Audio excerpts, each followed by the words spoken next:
Yo, good afternoon mga boss. So, dito tayo sa Lucena sa may Uno Fuel. Tingnan nyo sitwasyon dito. Gasoline station. Puno. Yan. Di namin alam kung sino yung unang kakargahan. Ayan, pila. Grabe pila dito.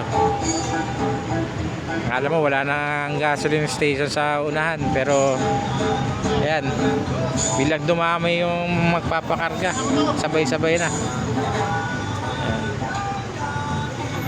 Ayan, dalawang sasakyan natin nandito, si Glo tsaka si Long D. Yan, bumiyahe kaming Lucena.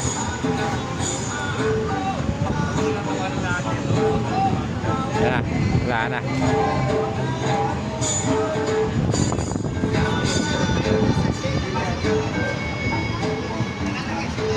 Daming gustong magpakarga.